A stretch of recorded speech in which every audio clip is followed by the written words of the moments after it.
ഭാരതത്തിലെ പ്രഥമ വിശുദ്ധിയായ അൽഫോൺസാമ അനേകായിരങ്ങളിൽ സുവിശേഷത്തിൻ്റെ ആവേശം പകരാൻ, മിശിഹാനുകരണത്തിൻ്റെ അഗ്നി കൊളുത്താൻ പീഠത്തിന്മേൽ ഉയർത്തിവെക്കപ്പെട്ട വിളക്കാണ്.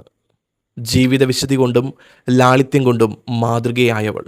വിശുദ്ധ അൽഫോൺസാമ ധരിച്ചിരുന്ന വസ്ത്രത്തിൻ്റെ പ്രത്യേകത: കറുത്ത നിറത്തിലുള്ള വസ്ത്രം ലോകത്തോടുള്ള ത്യാഗത്തിൻ്റെയും ലാളിത്യത്തിൻ്റെയും അടയാളമാണ്. വെള്ള ശിരോവസ്ത്രം വിശുദ്ധിയുടെയും ദൈവസമർപ്പണത്തിൻ്റെയും പ്രതീകം. അരക്കച്ച ദാരിദ്ര്യം, ബ്രഹ്മചര്യം, അനുസരണം എന്നീ വ്രതങ്ങളുടെ ഓർമ്മപ്പെടുത്തൽ. കുരിശ് യേശുവിൻ്റെ കുരിശ് ജീവിതത്തിൻ്റെ കേന്ദ്രമാണെന്ന സാക്ഷ്യം. ഈ വസ്ത്രം വെറും വേഷമല്ല, പൂർണ്ണമായും ക്രിസ്തുവിന് സമർപ്പിച്ച ജീവിതത്തിൻ്റെ അടയാളമാണ്. കേരളത്തിലെ കുടമാളൂർ ഇടവകയിലെ മുട്ടത്തുപാടത്ത് കുടുംബത്തിൽ 1910 ഓഗസ്റ്റ് മാസം 19 അന്നക്കുട്ടി എന്ന അൽഫോൺസ ജനിച്ചു. ചെറുപ്പത്തിലെ അമ്മയെ നഷ്ടപ്പെട്ട അവളെ വളർത്തിയത് മാതൃസഹോദരി അന്നമ്മയാണ്. ക്രൈസ്തവ മൂല്യങ്ങൾ അടിയുറച്ച സ്വഭാവ രൂപീകരണത്തിന് അവളെ സഹായിച്ചത് ഈ വളർത്തമ്മ തന്നെയാണ്.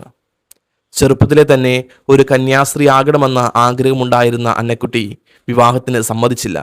അന്നക്കുട്ടിക്ക് വിവാഹ ജീവിതത്തെക്കാൾ ക്രിസ്തുവിനോടൊപ്പം ജീവിക്കണമെന്ന ആഗ്രഹമായിരുന്നു. വിവാഹത്തിൽ നിന്നും ഒഴിഞ്ഞു മാറുവാൻ സ്വന്തം കാലിൽ തീപ്പൊരി വീഴ്ത്തി ഗുരുതരമായി പൊള്ളിച്ച സംഭവം ഏറെ പ്രശസ്തമാണ്. അതിൻ്റെ ഫലമായി ജീവിതകാലം മുഴുവൻ ശാരീരിക വേദനകൾ അനുഭവിക്കേണ്ടി വന്നു.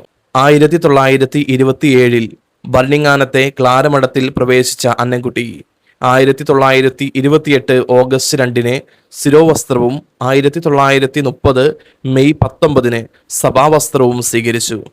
1936 ഓഗസ്റ്റ് 12 നിത്യവ്രത വാഗ്ദാനം നടത്തി. യേശുവിനാൽ സന്യാസ ജീവിതത്തിലേക്ക് ആകർഷിക്കപ്പെട്ട അവൾ യേശുവിനോടുകൂടെ യേശുവിന് വേണ്ടി ജീവിച്ചു. കൊച്ചു ത്രേസ്യ പുണ്യവതിയോട് ചെറുപ്പത്തിൽ തന്നെ പ്രത്യേക ഭക്തിയുണ്ടായിരുന്ന അൽഫോൺസ കൊച്ചു കൊച്ചു കാര്യങ്ങളിലൂടെ ഒരു വലിയ പുണ്യവതിയാകണമെന്ന് വളരെ ആഗ്രഹിച്ചിരുന്നു.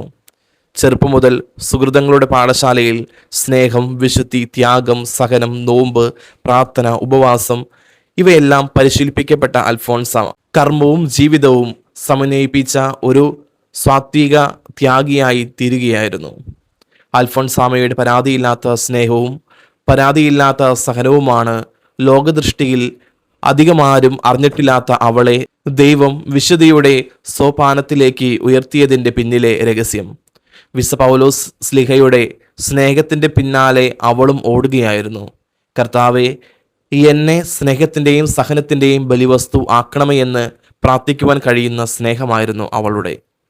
അസഖ്യമായ സഹനങ്ങളിൽ ഉറങ്ങാതെ കിടക്കുമ്പോൾ നീ എന്തു ചെയ്യുകയാണ് എന്ന ചോദ്യത്തിന് ഞാൻ സ്നേഹിക്കുകയാണ് എന്ന മറുപടിയായിരുന്നു അവൾ പറഞ്ഞിരുന്നത്.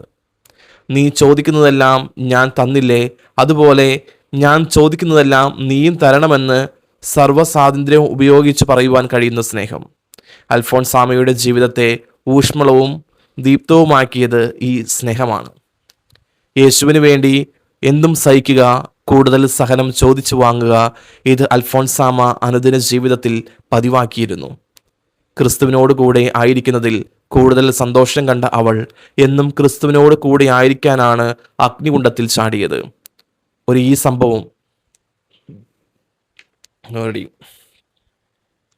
ഈ സംഭവം ക്രിസ്തുവിന് വേണ്ടി കൂടുതൽ സഹിക്കാൻ അവൾക്ക് കിട്ടിയ വിളിയുടെ തുടക്കമാണെന്ന് പറയും. ക്രിസ്തുവിന്റെ സ്നേഹത്തിൽ നിന്നും ആര് നമ്മെ വേർപെടുത്തും? ക്ലേശമോ, ദുരിതമോ, പീഡനമോ, പട്ടിണിയോ, ആപത്തോ, വാളോ എന്ന് പൗലോസ് ശ്ലീഹയുടെ ഈ ചോദ്യത്തിന് ജീവിതം കൊണ്ട് സാക്ഷ്യം നൽകിയ വിശുദ്ധിയാണവൾ.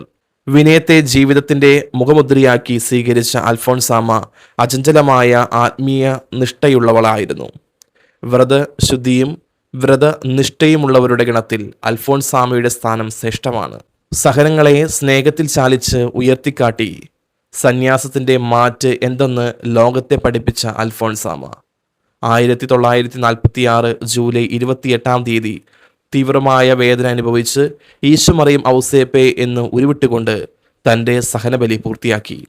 സഹനത്തിൻ്റെ അഗ്നിയിൽ ശുദ്ധീകരിക്കപ്പെട്ട അവൾ വിശുദ്ധ പദവിയിലേക്കുള്ള പടികൾ വളരെ വേഗം നടന്നു കയറി. 1953 ഡിസംബർ 2 ദേവദാസിയും 1984 നവംബർ 9 ധന്യയും 1989 ഫെബ്രുവരി 8 വാഴ്ത്തപ്പെട്ടവളുമായി എന്നീ നിലകളിലെത്തി. 2008 ഒക്ടോബർ 12 ബെനഡിക്ട് 16 മാർപ്പാപ്പ അൽഫോൺസാമയെ വിശുദ്ധ പദവിയിലേക്ക് ഉയർത്തി. അങ്ങനെ അവൾ ഭാരതത്തിലെ പ്രഥമ വിശുദ്ധയായി.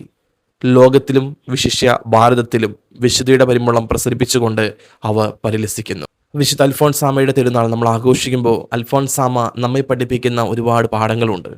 സഹനം വിശുദ്ധിയിലേക്കുള്ള വഴിയാണെന്നും, പ്രാർത്ഥനയാണ് ജീവിതത്തിൻ്റെ ശക്തിയെന്നും, കഷ്ടതകളിലും ദൈവത്തിൽ പ്രത്യാശ നഷ്ടപ്പെടുത്തരുതെന്നും, സ്നേഹത്തോടെയും വിനയത്തോടെയും ജീവിക്കുക എന്നും, സ്വന്തം കുരിശ് സന്തോഷത്തോടെ വഹിക്കുന്നവനെ ദൈവം ഉയർത്തുമെന്ന വലിയ പാഠങ്ങൾ അൽഫോൺസാമ തൻ്റെ ജീവിതത്തിലൂടെ മറ്റുള്ളവർക്ക് പറഞ്ഞു തരുന്നു. വളരെ കുറച്ചുപേർ മാത്രം പങ്കെടുത്ത വിശുദ്ധ അൽഫോൺസാമയുടെ ശവസംസ്കാര ചടങ്ങിൽ പക്ഷേ ഇന്ന് ആ ലോകം അവളെ ഉയർത്തി.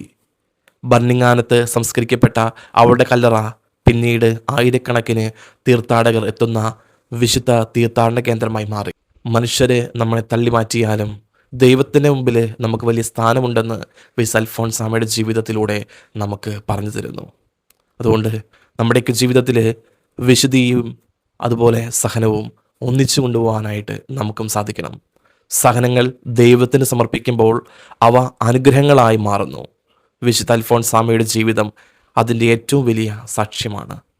ദൈവം നമ്മെ എല്ലാവരെയും അനുഗ്രഹിക്കട്ടെ.